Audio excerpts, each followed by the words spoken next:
дома пострадал мужчина.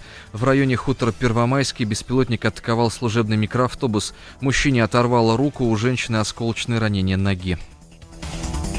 В Пензе женщина использовала ребенка-инвалида подруги для заправки на АЗС без очереди. Свои действия она сняла на видео и выложила в соцсети.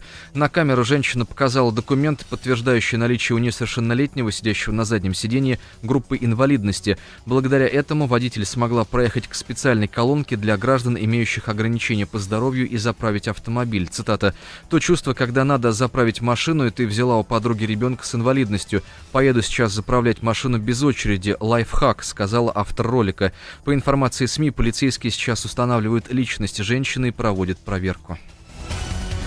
Госсекретарь США призвал лидеров Кубы сменить политический курс. Марко Рубио заявил, что Вашингтон продолжит использовать все имеющиеся средства для устранения угроз национальной безопасности, исходящих от Гаваны. Кубинские лидеры должны всего лишь сделать выбор в пользу реальных реформ, мира и процветания, пока не стало слишком поздно, сказал дипломат. При этом Рубио не уточнил, каким образом Соединенные Штаты могут ответить в случае отказа Гаваны. В январе Дональд Трамп подписал указ, позволяющий вводить пошлины на импорт из стран, поставляющих нефть на Кубу. Также глава Белого дома объявил чрезвычайное положение в связи с существующей кубинской угрозой нацбезопасности США. В Перу стали массово называть младенцев в честь Эрлинга Холланда. 468 детей получили имя Холланд, 91 Эрлинг Холланд. Об этом сообщает Национальное регистрационное ведомство. Его представитель Иван Торрес заявил, что, цитата, «разные футбольные звезды регулярно становятся для перуанцев источником вдохновения при выборе имен для детей», конец цитаты. На проходящем в США, Канаде и Мексике чемпионате мира по футболу нападающий сборной Норвегии Эрлинг Холланд в 4 матчах забил 7 мячей. Предстоящей ночью в четвертьфинале турнира команда сыграет против Англии. Далее о валюте и погоде. Курс юаня на выходные: понедельник 11 рублей 30 копеек, доллар 76 рублей 66 копеек, евро 87 рублей 67 копеек. В Москве в эти минуты плюс 19. Завтра ожидается облачная погода, местами дождь, и до плюс 23 атмосферное давление будет ниже нормы. 741 миллиметр ртутного столба. Филипп Клеменов, говорит Москва. Внимание! Говорит Москва. 94,8 FM. У родителей школьников вопросов больше, чем ответов. Помочь разобраться в их проблемах берутся эксперты онлайн-издания об образовании «Мел». Радиошкола «Большой разговор». Радио «Говорит Москва» вызывает родителей каждое воскресенье после 13 часов. Программа предназначена для лиц старше 16 лет. Культура повседневности. Здесь мы говорим о том, что формирует и наделяет смыслом наше прошлое, настоящее и будущее. Ведущая, главный редактор издательства «Новое литературное обозрение» Ирина Прохорова. По воскресеньям после 16 часов. Культура повседневности. Программа предназначена для лиц старше 16 лет. Симптомы. Так. Вялый. Да. Частый. Ну, не всегда. И, наконец, жидкий. О, неужели у меня инфлюенс? Не занимайтесь самолечением. Заходите к Наталье Троицкой на медицинский форум. В это воскресенье тема программы «Детский мозг». В эфире врач-невролог высшей категории, доктор медицинских наук Ирина Преображенская.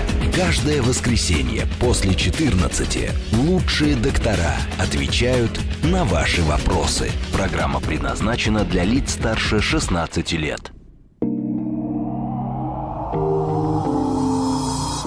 Жизнь трудна, а мир недобр. Некому вас услышать, а в одиночку не справиться. Давайте попробуем вместе. Патологические семейные сценарии. В эфире психолог Елена Соловьева. В этот понедельник после 13 часов. Программа для тех, кто готов начать жить лучше. Народный психолог. Программа предназначена для лиц старше 16 лет. Слушай Слушать. Думать. Знать. Говорит Москва. 94,8 FM. «Зачем тебе это надо?» — говорили одни. «Да ты послушай меня!» — говорили другие. «Тебе надо поступить совсем по-другому!» — говорили третьи. Чьим советам верить? Чужой жизненный опыт не заменит беседы со специалистом. Обсуждаем расхожие обстоятельства, чтобы лучше разобраться в личных. Личные обстоятельства. Программа предназначена для лиц старше 16 лет. Здравствуйте, дорогие друзья, с вами Вероника Романова. Это программа «Личные обстоятельства», где все самое важное мы обсуждаем вместе, в том числе и работу. Не первый год российский бизнес живет в режиме постоянной адаптации, высокая стоимость кредитов, осторожный потребительский спрос, дефицит кадров и другие факторы, включая турбулентность геополитическую, экономическую. Такой бег с препятствиями становится не только проверкой для устойчивости самой компании, но и для психики ее владельца. Ведь самое интересное начинается даже не в бухгалтерской отчетности, а в голове руководителя. Почему многие готовы годами вкладывать деньги в проект, который уже перестал быть жизнеспособным? Почему почти всегда закрытие бизнеса переживается как крах? Вот в каком случае это действительно провал, а в каком предпринимательская зрелость? И где граница между настойчивостью и саморазрушительным упрямством? Как пересобрать себя и свою профессиональную идентичность и в этот турбулентный момент не потерять отношения с близкими? Сегодня и будем обсуждать. Пишите ваши вопросы, советы, кто проходил подобные ситуации, может быть, много раз в жизни. СМС-портал +7 925 48 948. Телеграм для ваших сообщений «Говорит МСК-бот». И не забывайте, что трансляцию нашу можно еще смотреть в видеоверсии в Ютьюбе, ВКонтакте. Есть у нас, кстати, еще чат в Максе. Пишите, и будем сегодня отвечать. У нас в гостях Юлия Овчинникова, экзекьютив-коуч, автор собственного метода глубинной супервизии бизнеса, автор книги «Архетипы предпринимателя». Юлия, здравствуйте. Вероника, здравствуйте. Юлия, ну вы уже лет 20, да, как раз в бизнесе, занимаетесь с руководителями. Да. Поэтому, наверное, вы подтвердите, что чаще всего от психологов мы слышим про успешный успех. Как сохранить бизнес, как мотивировать себя. А сегодня мы будем говорить, в общем-то, о закрытии бизнеса. Ну да, на самом деле у нас вообще в обществе достаточно странное отношение к закрытию проектов. Ну, обычно думают, что это поражение. Да, вот если человек открыл бизнес и через несколько лет его закрыл, так как-то принято говорить, что это какой-то провал. Но ведь мы достаточно спокойно относимся к тому, что мы меняем профессию, мы меняем место жительства, мы меняем круг общения, жизнь меняется, все меняется, и это абсолютно нормально. Поэтому бизнес, он уже, по сути дела, тоже живой процесс. Не каждый проект, не все отношения должны существовать вечно. Иногда закрытие – это вообще не поражение, а показатель того, что человек перестал держаться за прошлое и способен принимать взрослые решения. Да, но при этом, знаете, это вот как тоже член семьи в каком-то смысле бизнес. Это то, что с тобой много лет. И почему так трудно признавать, что проект пора заканчивать? Ну, на самом деле, потому что бизнес очень быстро перестает быть просто бизнесом. Вот вы правильно говорите, как член семьи, да? Он становится частью личности. Многие люди вообще говорят, это мой ребенок, мое детище, как я могу убить, как я могу расстаться, как я могу что-то прекратить. Но человек уже не говорит, у меня есть проект. Он говорит, другими словами, но суть такая, я и есть этот проект. И тогда закрытие воспринимается не как завершение работы, а как вообще потеря части себя. Кроме того, в этот бизнес вложены там годы жизни, огромное количество денег, энергии, репутации, мечты. Возникает ощущение, я столько вложил, значит, я просто обязан продолжать. Ну да, кто-то вообще отказывается, да, в том числе от создания семьи ради работы, потому что просто не хватает ни времени, ни сил, ни каких-то других ресурсов, потому что это все поглощает. И, конечно, огромное количество собственных потраченных ресурсов. То есть не только тех, которые ты мог бы потратить на что-то другое, но и которые ты физически потратил, бессонные ночи и так далее. То есть мы за это держимся. В психологии это называется ловушка невозвратных инвестиций. Ой, как красиво. Ну, красиво, некрасиво, но, может быть, достаточно, жестко с человеком обойтись, такая история. Чем больше сил, чем больше времени человек вложил, тем сложнее признать, принять, что первоначальная идея больше не работает. Хотя с точки здравого смысла, если рассуждать, прошлые вложения уже невозможно вернуть. Эмоциональные, энергетические, временные. И вопрос должен звучать иначе. Что было бы полезно задавать в таких ситуациях, да? Если бы сегодня мне предложили войти в этот проект с нуля, я бы согласился. И судя по тому, как я слышу от своих клиентов, очень часто честный, тяжелый ответ, но это ответ нет. Ну, это, кстати, очень похоже, как люди вообще держатся за отношения в том числе. А это отношения с проектом, отношения с бизнесом. Вот эти невозвратные инвестиции очень сильно нас привязывают. Но ведь, как и в вопросах семейных, важно отличить временные трудности, да, от момента, когда все, пора отпускать совсем. Конечно. И я обычно предлагаю смотреть на 3 уровня. Первый уровень – это экономический. Есть ли объективные признаки того, что ситуация может измениться? Есть ли спрос, рынок, стратегия выхода?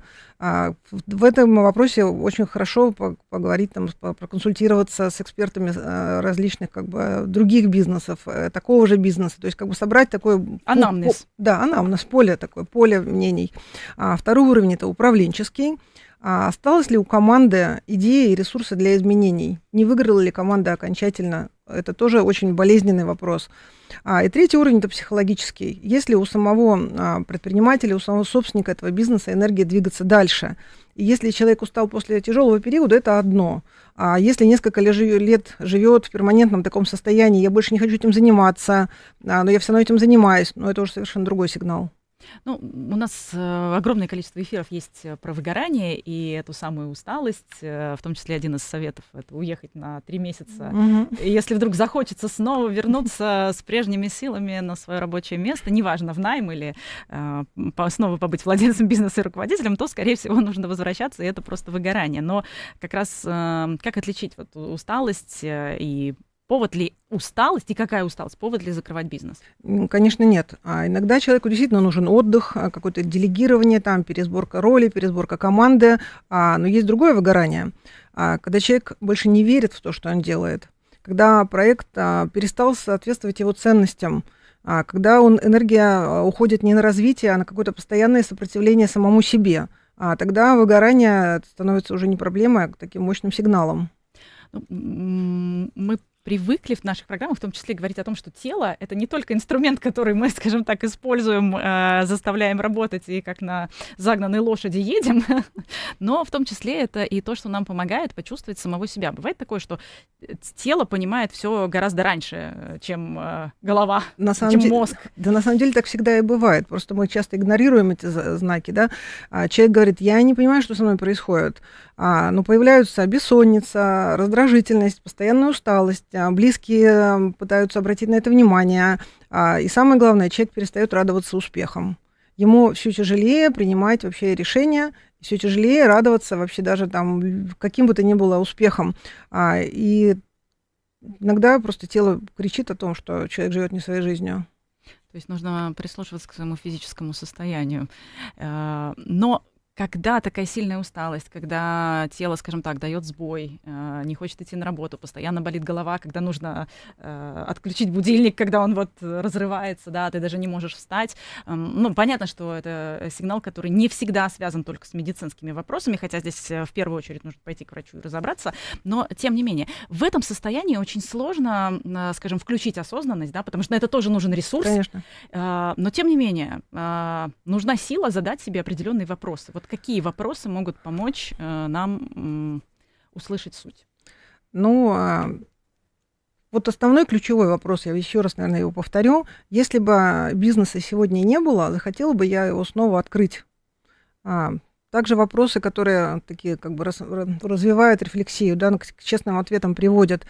Вижу ли я будущее этого проекта через 3-5 лет? Есть ли у меня желание развивать его? Или только есть обязанность поддерживать?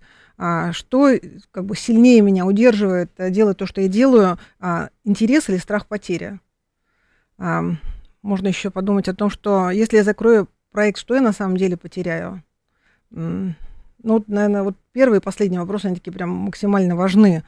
То есть из того, что я наблюдаю, очень часто я вижу, что человек боится не столько финансовых потерь и ресурсных потерь, которые уже произошли, а именно удара по самооценке.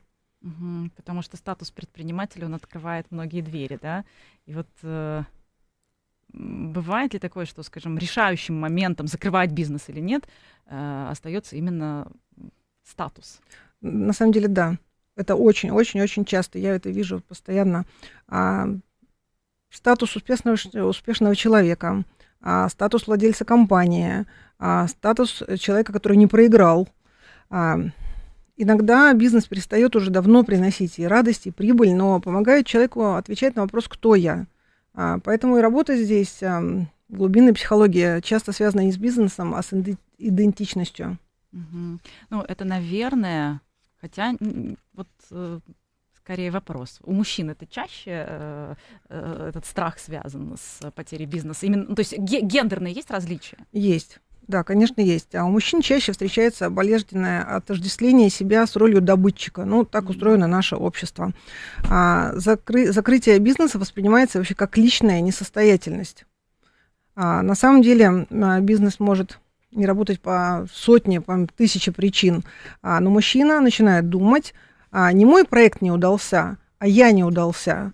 Ну, это очень опасная такая подмена, разрушающая. Ну, вообще очень сложно дистанцироваться от своего дела, если ты в него много вложил. И главное, если ты вложил туда какие-то надежды, что будет вот так, как это карта желаний, да? Визуализация успешного успеха и так далее. Но вот какие признаки говорят о том, что, в общем-то, ждать бессмысленно, как бы это жестоко ни звучало? Ну, я бы насторожилась, если человек несколько лет подряд живет в режиме надежды без действий. То есть надежда есть, а действий новых физических нет. А когда такие фразы звучат там очень часто в нарративе, да, повторяющиеся, еще немного потерпеть, там, вот рынок восстановится, вот следующий сезон он точно все изменит. И при этом... А кредитная задолженность копится и копится, да? Да, кредитная задолженность копится и копится. Ставка все выше и выше. Совершенно верно. Ужасная боль, конечно, всех предпринимателей. Смешного здесь практически ничего нет. Да, и при этом нет никаких новых стратегий. Нет экспериментов, нет движения. То есть, но мы же понимаем, да, что надежда сама по себе, она не является бизнес-моделью. И когда был переход из офлайна в онлайн, как не хотелось пересматривать стратегии, как не хотелось открывать сайты, онлайн-продажи, разрабатывать приложения, потому что это дополнительные инвестиции, да? Конечно. Но тем не менее, вот эти новые стратегии, вот о которых вы говорите, они появлялись. Хотя тоже, в общем, для тех, кто держался за офлайн до последнего, в общем, это тоже было болезненно. И звучали фразы «рынок восстановится». Еще чуть-чуть подождем. Да, все выйдем и будем ходить, как раньше, в магазин, а сейчас мало кто делает это. Это же изменяет мир. Предприниматели — это люди, которые меняют мир для нас. Да, но здесь вот еще очень важный момент, что помимо собственного ощущения и самооценки есть еще репутация, скажем, для внешнего круга. И у предпринимателя это тоже очень важный страх, который может останавливать от сворачивания своего проекта. Да, это на самом деле один из таких самых интересных, я бы сказала, парадоксов предпринимательства. Вот ко мне, когда приходят собственники, которые думают о закрытии бизнеса, многие говорят, как я потом людям в глаза посмотрю, кто со мной будет потом работать, кто мне даст деньги вообще на следующий проект, да. Но если посмотреть на то, как мыслят инвесторы, там, бизнес-ангелы, да, то картина совсем другая. Они оценивают не только проект. Нет, проект, разумеется, оценивают, да, но они оценивают человека. А если перед ними предприниматель, да, с горящими глазами, но с первым проектом, это одна история, да. А если человек уже запускал успешный бизнес, это безусловный плюс. Но что самое интересное, наличие закрытых проектов или неудачных проектов тоже может быть преимуществом. То есть как ты справляешься с трудностями, да? Совершенно верно. Предприниматель, который никогда не ошибался, это часто просто предприниматель, который еще недостаточно много пробовал. А человек, который прошел через кризис, через закрытие бизнеса, через долги, через увольнение сотрудников, через продажу квартир, собственно, иногда через очень тяжелые решения, и при этом сохранил способность действовать, он вызывает гораздо больше доверия. Он уже знает цену ошибки, он уже меньше живет в иллюзиях. лучше понимает риски. Ну и вообще он знает, что делать, когда все идет не по плану. Ну, то есть не просто повезло, да? Да, совершенно верно. А, Человек сделал себя сам, сделал через вот такие вот тяжелые, сложные ситуации. то есть неудача как актив? Если человек ее осмыслил, то да. Вот, потому что, ну, как бы сами по себе ошибки, они никого не делают сильнее. Сильнее делает способность извлекать из них опыт, как бы это, ну, популярно не звучало, да. Можно, ну, как бы по-разному можно обанкротиться, да. Один человек выйдет, после этого будет считать себя неудачником, а другой выйдет из закрытия бизнеса, из банкротства, из этой ситуации с пониманием рынка, с пониманием людей, пониманием своих ошибок и одновременно с этим своих сильных сторон. Снаружи события как будто бы одинаковые, да, один и другой обанкротились, разорились, закрылись, но внутренний результат совершенно другой, на уровне личности он совершенно другой. И инвесторы будут смотреть не только на сам факт закрытия бизнеса, да? Да, именно, совершенно верно. На выводы, которые были сделаны. Да, потому что любой проект может не взлететь. Нет таких проектов, которые гарантированно взлетают. Такого не бывает, да. Может измениться рынок, могут измениться технологии, могут обстоятельства измениться, но гораздо важно другое. Способен ли человек учиться? Способен ли он признавать свои ошибки? Способен ли он вовремя менять стратегию, да, не идти по той траектории, которую наметил, несмотря на то, что вокруг происходят уже совершенно другие обстоятельства, да? Способен ли он, самое главное, вставать он после поражений? Вот это и есть предпринимательская зрелость. Главный вопрос инвестора: сколько бизнесов ты закрыл? Ну и, наверное, еще один к нему же туда вдогонку. И что ты понял из этого? Да, чему тебя это научило, совершенно верно, да. Я бы даже сказала, предпринимателя определяет не его успехи, его определяет то, что он делает после неудачи. Потому что, ну, бывает и удачный момент, да, и успех может быть следствием удачного момента. Повезло, да. А вот способность подняться после потерь, вот это уже характеристика личности. И насколько я знаю, именно поэтому многие инвесторы говорят, что опытный предприниматель с одной серьезной неудачей зачастую надежнее новичка, который еще ни разу не сталкивался с реальными кризисами. Закрытие бизнеса это не пятно в биографии предпринимателя, это его, ну, как сказать, это глава его профессионального образования. Если бы вот у нас были такие книги, да, в которых записаны все наши достижения и поражения, да, это была бы такая глава, за которую он заплатил своими собственными деньгами, временем, нервами и получил такой вот уникальный опыт, который невозможно ни в одной теории получить. Ну, для сторителлинга это шикарная история. Все-таки как человек с киношным образованием, должна сказать, что именно с низшей пиковой точки может начаться крутое кино, когда мы начинаем с неудачи, да, рассказывать. И, в принципе, наверное, предприниматели, которых мы знаем, у них у всех были именно те, кого мы знаем, уважаем, кто на слуху и кто продолжает оставаться в строю, у них у всех были падения. Конечно, конечно. Вот, например, вот мой однофамилец, да, Федор Овчинников. У него изначально был книжный бизнес, сеть книжных магазинов, которая развивалась, но там в кризис, по-моему, 2008 года с серьезными финансовыми трудностями они столкнулись, и в итоге практически он этот бизнес потерял и остался с долгами. Что делали бы многие на его месте? Пытались бы реанимировать этот бизнес. Ну, как бы это логично, я здесь все знаю, все умею, да. И вместо этого он начал все заново, и совершенно в противоположной другой сфере, да. Пиццерии, совершенно верно, пиццерии, да, которые сейчас уже стали международной сетью.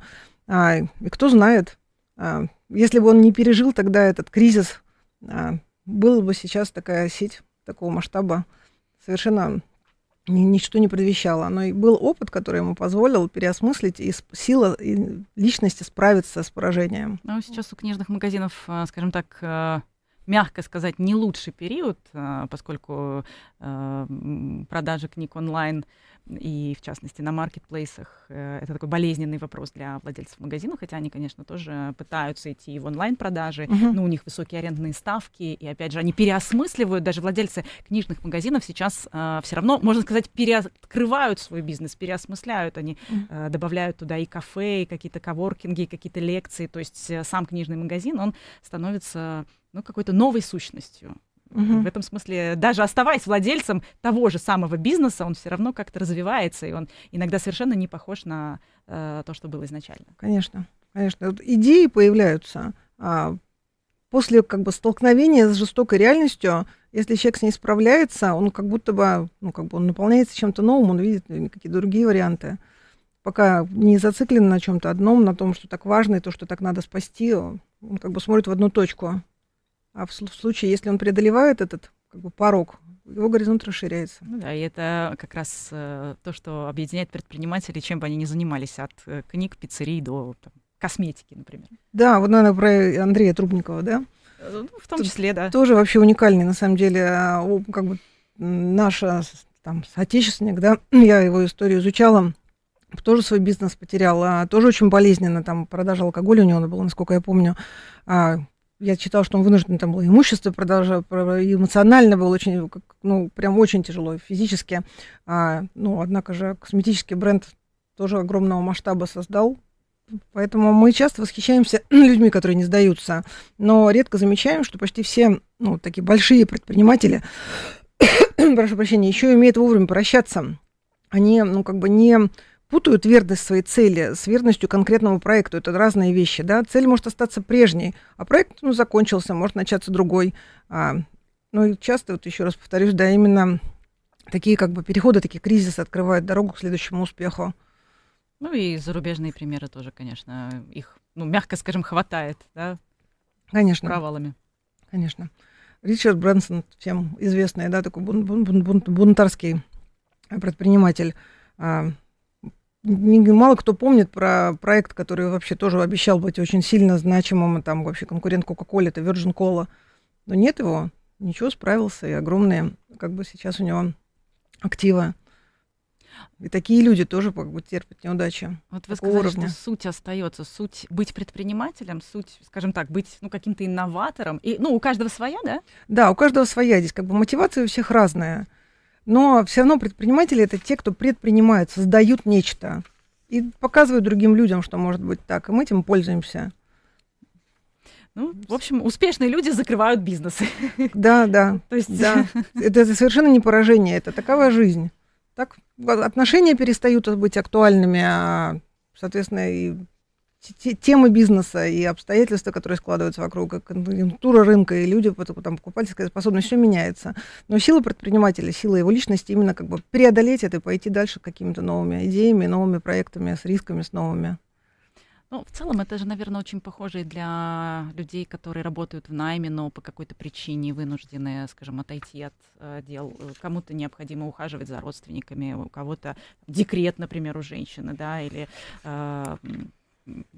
просто случилось какое-то увольнение. И вот эту, паузу, да, можно использовать как ресурс, как время подумать. У предпринимателя все-таки чаще есть какая-то подушка. Конечно, иначе с такими рисками это очень, особенно если семья, дети, конечно, это совершенно отличная от найма деятельность, очень сильно отличная. Я почему про паузу заговорила? Потому что прямо сейчас будут новости, мы их послушаем, опять же узнаем что-то из экономического рельефа. Может быть, кто-то в данный момент принимает решение закрыть бизнес или брать кредит для дальнейших инвестиций. Мы надеемся, что наш эфир поможет. Пишите ваши вопросы. СМС-портал +7 925 48 948. Телеграм для ваших сообщений говорит МСК-бот. И не забывайте, что трансляцию нашу можно также смотреть в видеоверсии в YouTube, ВКонтакте и слушать не только по радио, опять же, в YouTube, ВКонтакте можно еще на нас посмотреть. Внимание, внимание! Говорит Москва.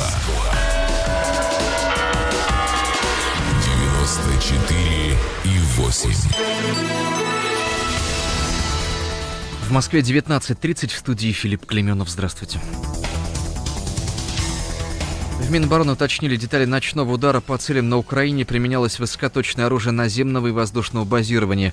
В ведомстве сообщили, что в Киеве уничтожены предприятия, которые были задействованы в производстве и хранении беспилотников. В частности, это завод «Аэродрон», предприятие «Фанплит».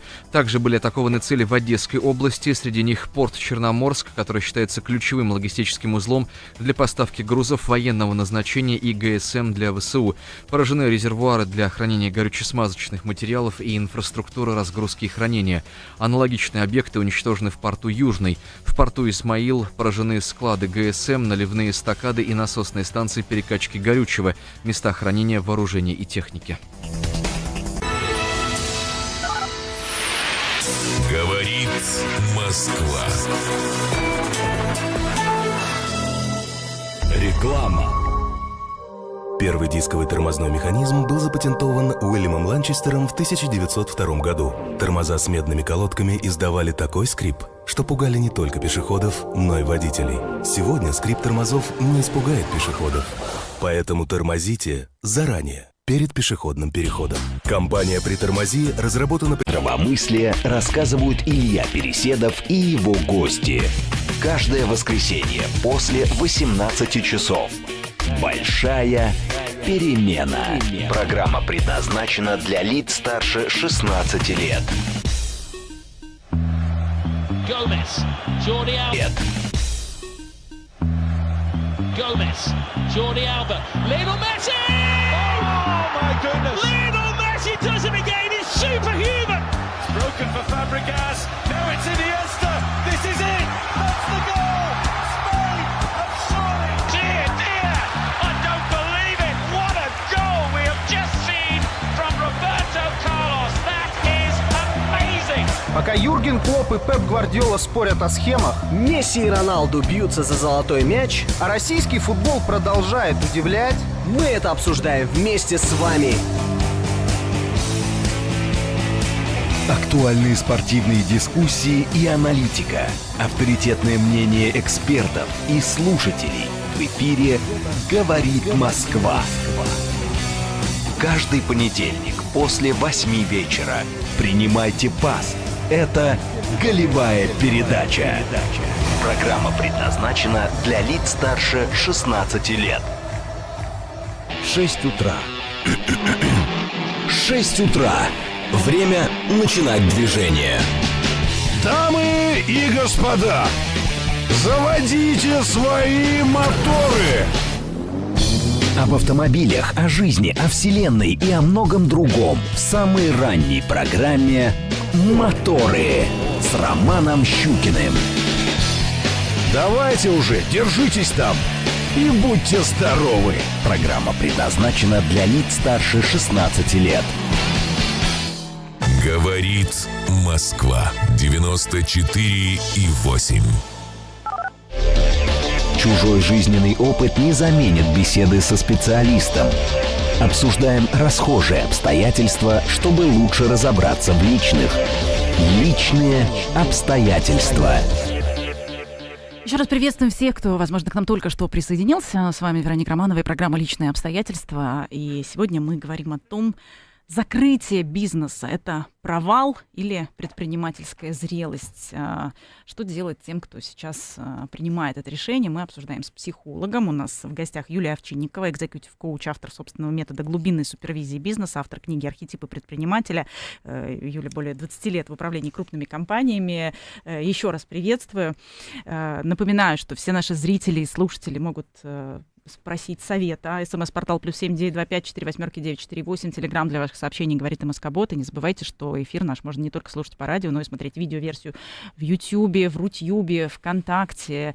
И мы бережно относимся к предпринимателям. Мы понимаем, сколько эти люди на самом деле взваливают на свои плечи. И сейчас в ситуации ограничения трансграничных переводов, антироссийских санкций и других факторов турбулентности, это те люди, благодаря которым есть товары, есть услуги, и, в общем-то, живет экономика, в том числе, конечно, потому что есть смекалка, есть азарт, есть желание рисковать, да, ну, конечно, не всегда оправдано, но тем не менее есть и другие факторы, например, высокая ключевая ставка, довольно жесткая денежно-кредитная политика, и в том числе рост издержек, такой осторожный предпринимательский спрос и так далее. И понятно, что предприниматели сейчас вот на этом распутье, закрывать или нет. Вот, Юля, как понять вот эту настойчивость, которая необходима предпринимателю, или, в общем, что-то, что разрушает его? Вот это слабоумие и отвага. Настойчивость, она помогает проходить кризисы, безусловно, да. А в то же время упрямство, я таким словом назову это, да, заставляет годами держаться за то, что давно уже закончилось. И главный вопрос здесь такой, который стоит себе задать, да, в такой ситуации. Я продолжаю бороться, потому что я вижу перспективу, или я продолжаю бороться, потому что мне страшно признать поражение? И это совершенно две разные мотивации. Ну, вот разные мотивации, но есть мотивация, которая, скажем так, позитивная, да, а есть мотивация, которая, скажем, наоборот, от страха, да? То есть я от чего-то бегу или к чему-то. Вот чего боятся предприниматели? Ну, по моим наблюдениям, не истина в последней инстанции, поделюсь только тем, что я вижу среди своих клиентов, да. Сколько у вас часов, как раз, которые вы работали с предпринимателями? Ну, уже больше 10 тысяч. Да. Больше 10 тысяч супервизий, да? Супервизии меньше, я там не каждая сессия супервизируется, я говорю про количество часов сессий с клиентами, а супервизируется каждый 5-й, либо там 10-й, в зависимости от того. Так вот, что я замечаю, да, очень часто предприниматели боятся не бедности, как это вот первое, что приходит на ум, да, они боятся стыда. Я слышу, когда они говорят, что скажут сотрудники, как я им в глаза посмотрю, что скажут родители, которые в меня верили, да, что скажут там коллеги по цеху, да, и многие, по факту, готовы еще несколько лет терять деньги, лишь бы не услышать, ну, что-то типа такое. Мы же говорили, что ничего не получится. И вот этот стыд, он заставляет как бы действовать дальше в том же русле, в которое, ну, уже пора признать, что надо что-то менять. Ну, то есть я не просто так спросила про количество часов, потому что это такая большая выборка предпринимателей, с которыми вы разговаривали, и стыд — это самое частое, да? Да, да. Ну, это что же делать-то, как бы, ведь... Бывает и наоборот, когда предприниматель вроде бы хочет закрыть, а семья не дает. Очень часто. То есть, с одной стороны, бывает, что я сам боюсь, да, признаться в этом себе и своей семье, а бывает, что себе-то я уже признался, а семья не дает. Да, это тоже очень часто, потому что таким образом как бы бизнес, он становится некой частью семейной системы. Ну, там, жена говорит своему супругу, да, мы столько лет с тобой в это вкладывали. Или, наоборот, там, муж говорит своей жене, да, как я теперь людям в глаза посмотрю. Родители напоминают, сколько сил, сколько денег было потрачено, особенно если они поддерживали на старте, да. И получается, что человек уже не столько управляет бизнесом, а он обслуживает ожидания окружающих. И при этом окружающие, на самом деле, думают, что наоборот, они поддерживают и мотивируют. Да. И вот как понять, ты поддерживаешь и мотивируешь, или наоборот, ты уже тянешь человека не туда, я хотела бы вас спросить, вот как понять, что человек, которого мы поддерживаем, на самом деле для себя уже все решил. Вот наш близкий человек уже принял решение, что все, нет. И мы своими, скажем так, стараниями, вот, подбадриваниями его загоняем совершенно не в то направление. Я бы обращала внимание, что этот человек перестает говорить о будущем. Он перестает придумывать новые идеи. Часто предприниматели — это те люди, которые генерят идеи. Они видят из воздуха, они что-то пытаются комбинировать. У них какие-то идеи часто кажутся фантастические. Какие-то из них остаются идеями, какие-то из них становятся новым чем-то. Да? Так вот, человек перестает это делать, он перестает мечтать. И вместо этого он постоянно вспоминает прошлое. И таким образом, можно сказать, что энергия уходит из будущего, из возможного будущего, из потенциального будущего. Энергия уходит в воспоминания. Ну, такой вот очень характерный признак. Через такие маркеры можно было бы за своими близкими понаблюдать. Конечно, это болезненно. Конечно, это часть жизни.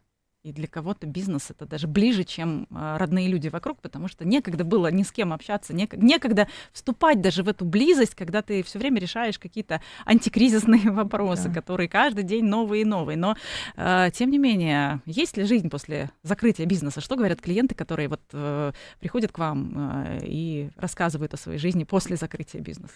Ну, на самом деле, как бы это ни звучало, да, практически все говорят одно и то же. Такие метафоры, там, знаете, мне как будто плиту со спины сняли, вот прямо один за одним так говорят. Наконец-то я начала нормально спать. Впервые за несколько лет я почувствовала чувство свободы. То есть как будто бы легкие раскрылись, как будто бы воздуха на самом деле больше. И что самое интересное, после какой-то небольшой, как правило, там, паузы, кому-то надо отлежаться, кому-то куда-то уехать, кому-то просто вообще с собой побыть, да, очень быстро приходит новая идея, появляется новая идея. И у человека расширяется видение, я уже говорила об этом, да, появляются варианты, о которых человек даже не мечтал.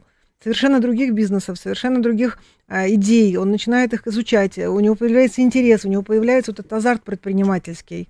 Потому что огромное количество раньше уходило на внутреннюю борьбу, ну, с тем, что оказалось очевидным. Ну, то есть лошадь сдохла, слезь. Да. Да? Есть другие виды транспорта. Да, совершенно верно. В конце концов, можно пойти пешком, да, это для здоровья полезно тоже. Да.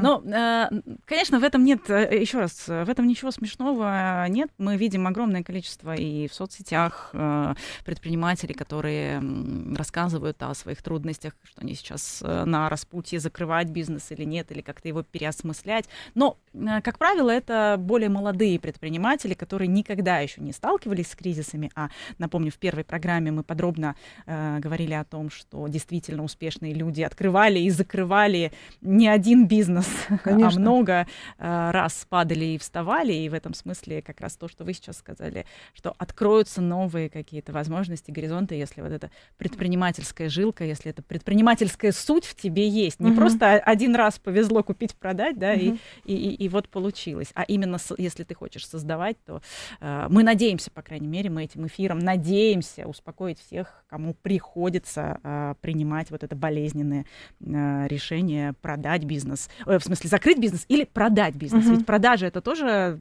такое расставание. Да, это очень похожая история. Я встречала достаточное количество предпринимателей, которые могли выгодно продать компанию, но годами этого не делали. Ну, не потому что цена была плохой, или что-то неподходящее условие, а потому что они не могли себе ответить на такой вопрос: а кто я без этого бизнеса? И здесь мы опять же сталкиваемся не с финансовыми, не с обязательствами, не с идеями, а с идентичностью. Кто я без этого бизнеса? Ну и вот я лично, общаюсь с очень многими предпринимателями в силу того, что я все-таки бизнес-журналист в том числе, и многие, кто могли продать бизнес, не делали этого, потому что надеялись, что да, цена будет еще выше. А вдруг рынок восстановится, а вдруг дальше больше и так далее. И вот продать или закрыть бизнес все равно это вопрос. А вдруг рынок восстановится? Ну да, страшно упустить возможность. Но это абсолютно нормальный страх, мы все живые люди, да. Но мы же понимаем, что нет гарантии, нет однозначной гарантии 100% никогда. Мы почему-то думаем, что решение продолжать, оно безопасно, а вот решение закрываться рискованно. На самом деле риск есть и в одну, и в другую сторону. Да? Можно закрыть перспективные проекты, потом очень сильно переживать по этому поводу. А можно 5 лет держаться за бесперспективной. Вопрос не в том, как принять идеальное решение, а вопрос в том, как принять честное решение. И это может только человек сам для себя сказать. Юля, вот нам пишут наши слушатели и зрители, что вот вы говорили про плиту, что, значит, она как будто бы ее сняли, да, вот эта легкость. Но многие ассоциируют бизнес как раз собственный с тем, что в нем больше свободы, чем работа в найме. Правда, мне кажется, учитывая огромное количество вот этих факторов турбулентности и неизвестности и экономические реалии, все-таки собственный бизнес гораздо более тяжелая штука. А если ты в найме, тебе хотя бы заплатят, какое-нибудь выходное пособие, если тебя уволят. Здесь зависит от человека. Для кого-то предпринимательство вообще совершенно неподходящее, это абсолютно нормально. А для кого-то работа в найме, она невыносимая, и это тоже абсолютно нормально. То есть все люди разные, кому что подходит. Если есть сомнения, конечно, пока не попробуешь, не узнаешь. Поэтому многие люди, которые работали в найме, мечтали быть предпринимателями, ушли, попробовали, поняли, что это не мое, и это тоже не поражение. И это не с 9 до 6, а это 24 на 7, точнее, 25 на 8. Да, совершенно верно. Да. И свободы, по крайней мере, на начальных этапах точно меньше. Пока это не отстроенный бизнес, который работает как-то сам, без тебя, а ты где-нибудь на Солнечных островах. Но, с другой стороны, как только ты уехал на Солнечные острова, быстро появился какой-то другой владелец этого бизнеса. Бывает такое. Или бизнес закрылся, потому что ты перестал контролировать и держать руку на пульсе. В общем, все зависит от того, как человек сам выстраивает всю свою систему. Но есть ведь еще один страх. А если я больше ничего не умею? Вот не приходит это, а вдруг не придет вот эта вот идея, про которую вы говорите, какая-то следующая там и так далее. Да я вообще больше ничего не умею. Вот только тортики пеку и все, например. Вот на самом деле это одна из самых распространенных иллюзий. Вот прям не побоюсь этого слова, иллюзий, которых я слышу от предпринимателей. Да? Человек смотрит на свой бизнес через призму продукта, вот через призму тортиков. Да? Например, он говорит, я пеку тортики, или я парикмахер, или я, владелец салона красоты. Но если посмотреть, любой вообще есть, можно поставить абсолютно любой бизнес, который вообще большой, средний, малый. Но если посмотреть глубже, оказывается, что за там некоторое количество лет, ну, условно, там 5-10 лет, да, управления там салоном красоты, он приобрел огромное, просто огромное количество других компетенций. Вот каждому полезно было бы сделать такой себе списочек, какие компетенции я приобрел, когда я решил заниматься своим бизнесом. Год я им занимаюсь, 3, 5, 10 лет, неважно. У каждого этот список есть, его не может не быть, да. Что научился человек, предположим, ну, еще там перечисляю, что по памяти, да. Он умеет нанимать людей. Ну, точно, каждый практически конечно, управленец. Любой первого же сотрудника человек начинает нанимать, как правило, сам предприниматель, да, потом уже... Даже HR-руководителя, да, нанимает сам. Да. Он умеет удерживать клиентов. Он совершал на эту тему ошибки, он научился их удерживать там, так или иначе. Он умеет работать с конфликтами, он умеет выстраивать сервис, он умеет считать деньги, он умеет понимать бухгалтерскую отчетность, он понимает налоговую отчетность, потому что это его компания, да. Он умеет заниматься продвижением, каким бы то ни было, там, в зависимости от того, по каким каналам, да. Он умеет организовывать некие процессы. То есть фактически он уже давно не парикмахер, да, он управленец, он предприниматель, он создатель систем. Именно поэтому я часто клиентам предлагаю не спрашивать, что я умею делать, а спрашивать, какие навыки я накопил за годы предпринимательства. И очень часто именно там, в этих навыках, скрывается некий следующий бизнес. А, например, какой?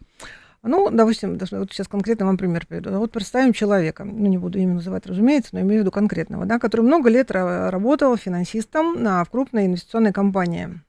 У него там хорошее образование. Потом он решил исполнить свою мечту и открыл ресторан. 5 лет он строил этот бизнес, строил ресторан, нанимал сотрудников. Я знаю такого медиа-менеджера тоже. Вот, такие примеры можно посмотреть, есть везде. Там знакомые, где-то почитать, что он там за 5 лет, да, сотрудников нанимал, управленческий учет выстраивал, там систему мотивации, с продуктами разбирался вообще, как работает ресторан, да. Потом решил ресторан продать. Ресторан продан, да, и на первый взгляд кажется, что бизнес, человек потерял свой бизнес.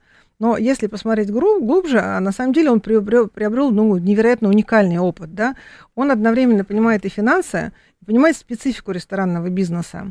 И именно поэтому следующим шагом, надеюсь, у него станет компания, которая помогает ресторанам выстраивать финансовый учет, контролировать прибыль, управлять цифрами, потому что он бог цифр, зная абсолютно досконально на собственном опыте, там, кухня, все на свете, что касается сервиса ресторанного бизнеса. Вот, получается, что предыдущий бизнес не исчез, он просто превратился в новую форму. И сейчас вот тут мой клиент, про который я говорю, он пробует, и, надеюсь, у него все получится. Да, мы когда готовились к этому эфиру, я просила, чтобы кто-то из клиентов разрешил рассказать свою историю. Да, спасибо, что поделились. Это действительно очень вдохновляюще. Но, кстати, многие почему-то уходят в ресторанный бизнес. Надоедает работать с людьми, Юля?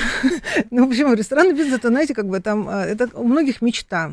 Это действительно мечта. Кто-то умеет хорошо готовить, кто-то сам очень любит ходить в ресторан и всегда видит какие-то ошибки. Но свой собственный бизнес и просто ходить, любить рестораны — это две разные вещи. Да, мы здесь должны предостеречь, что ресторанный бизнес очень романтизирован в фильмах, сериалах и так далее, но на самом деле это такая сложная история, потому что если ты закупил продукты больше, чем нужно, то у тебя потери, поскольку никто не съел именно эти блюда, и они просто пропали. Да, если рядом открылся другой ресторан, то тоже все пропадет.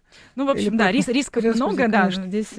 Но у нас сегодня эфир мотивировать, в общем-то, на открытие каких-то других проектов. А в случае, если вот чему я научился? Там, я парикмахер, я умею нанимать сотрудников и так далее. А в случае, если вот человек думает, что он ничему не научился, и просто, скажем, закрывая бизнес, он в таком тяжелом эмоциональном состоянии. Говорит ли это о том, что надо сходить к специалисту? Что так просто не может быть, если бизнес долго функционировал успешно, а потом человеку на выходе кажется, что все, он больше ничего не может, все чернее черного и так далее, то, скорее всего, это конечно. Субъективное ощущение. Абсолютно верно.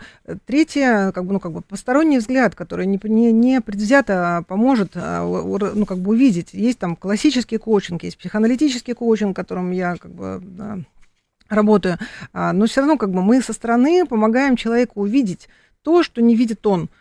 Делаются специальные практики, специальные списки, специальные технологии, не буду сейчас на это самое простое, это напиши 5 друзьям, в чем я хорош. Это тоже очень хорошо, да, то есть внешние люди увидят.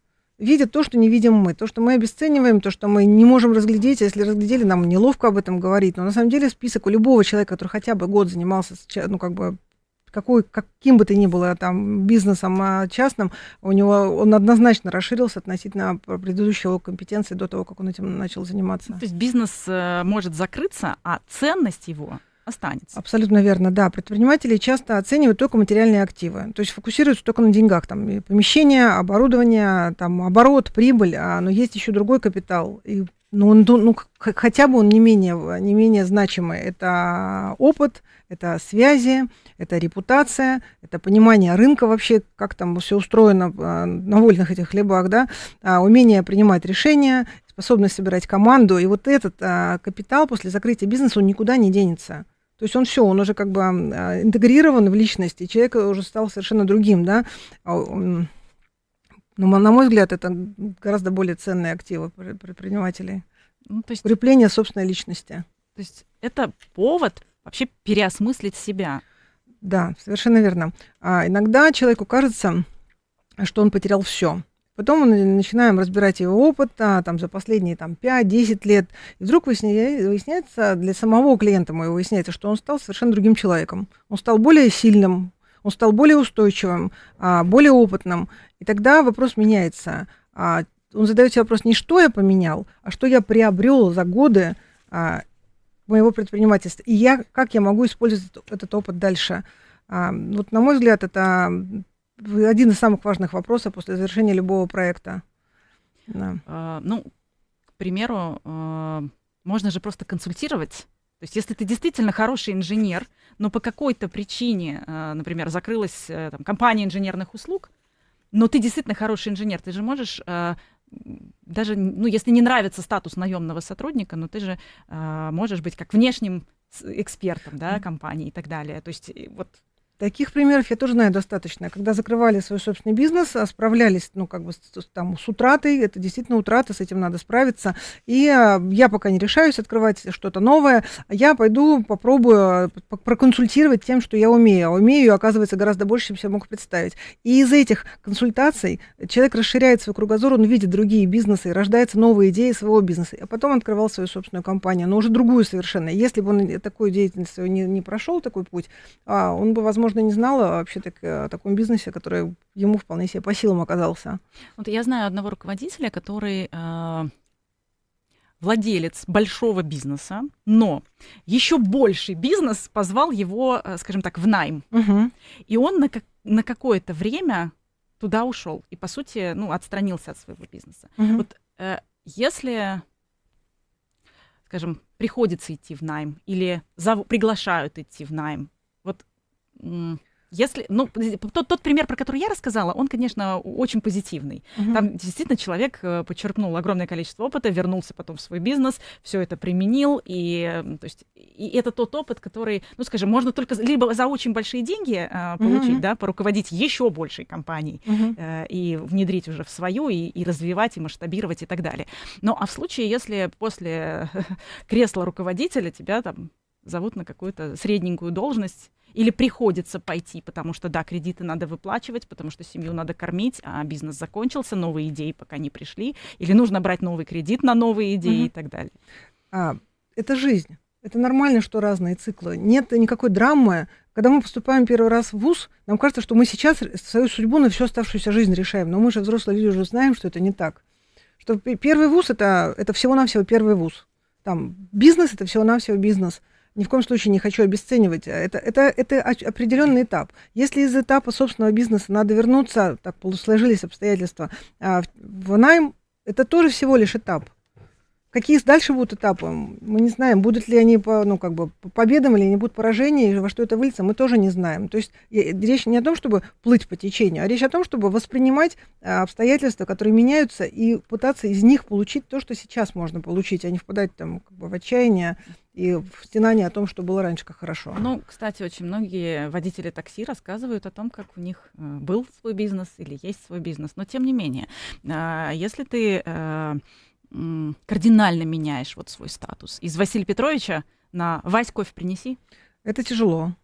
Разумеется, это тяжело, конечно. Я не говорю, что это легко, но Бывает такое в жизни. Опять же, я бы подкреплялась историями, которые сейчас сходу, наверное, не смогу какую-то вспомнить. Людей, которые попадали, известных людей, которые попадали в такие ситуации. У нас был эфир с вами, когда мы выбирали новую профессию уже в зрелом возрасте. И у вас, кстати, там был хороший пример про девушку, которая пошла в редакцию работать, в редакцию журнала. И сначала, да, она была стажером, а потом, в общем, довольно быстро набрала, быстрее, чем, скажем, ее ровесницы-стажеры. Ну, и есть, кстати, фильм «Стажер». Да, вот подкрепляться такими историями, когда человек возвращается, казалось бы, с понижением статуса, а потом что-то в его жизни происходит. Таких историй очень много, просто надо смотреть, с друзей спрашивать, знакомых спрашивать. Мы же как бы друг об друга жизнь познаем. Вот у нас минутка остается, но если кто-то на распутье, вот кто сейчас действительно выбирает закрыть бизнес, и что дальше делать? Давайте я повторю тот вопрос, который я в самом начале, мне кажется, несколько раз его повторила, на который очень честно надо ответить, и, возможно, тогда как бы ответ появится. Если бы этого бизнеса сегодня не существовало, захотел бы я его создать снова? Именно этот бизнес. Не стать предпринимателем, да, почувствовать себя в статусе вот этого кресла, а именно конкретно этот бизнес. Вот, да. Например, эти тортики, эти рыболовные удочки. Совершенно верно. Да. То есть насколько оно сегодня, здесь и сейчас актуально. Да. А потом уже там все остальные последующие вопросы. Хотел бы я быть предпринимателем, хотел бы я там развиваться, хотел бы я там пойти, наоборот, отдохнуть, и тоже все остальное. Вот главное, если речь идет о закрытии конкретного бизнеса, вот конкретно на этот вопрос стоит ответить. Да, и, возможно, да, придется переосмыслить, пересобрать или открыть что-то. Да, совершенно верно. Спасибо за этот разговор. Мы хотели бы поддержать всех, кто сейчас находится в стадии как раз принятия решения, что делать со своим бизнесом. Может быть, кто-то, наоборот, открывает свой бизнес и в какой-то момент столкнется с мыслью, не пора ли закрывать или открывать новый, или продавать дорого здесь и сейчас, или еще подождать. Спасибо. Юлия Овчинникова была у нас в гостях. Это программа «Личные обстоятельства». Меня зовут Вероника Романова. До встречи через неделю. Внимание, внимание! Говорит... Однако нынешняя поставка идет по линии правительства. По последним официальным данным, в результате стихийного бедствия в Венесуэле погибли 4118 человек, более 16,5 тысяч получили травмы, без жилья остались почти 18 тысяч граждан. В Крыму на 99 АЗС возобновили свободную продажу топлива. Это следует из данных Минтопэнерго Республики. В мессенджере Макс ведомство опубликовало таблицы со списком станций, где можно свободно купить бензин марок АИ-95 и АИ-95+, а также дизель. В Севастополе топливо свободно продают на 9 АЗС. Дональд Трамп объявил о прохождении медосмотра с идеальными результатами. Президент США заявил, что также сдал тест на когнитивные способности. Цитата. «Я только что идеально прошел медосмотр в больнице Уолтера Рида. Я делаю это каждые полгода, а я запросил еще один когнитивный тест.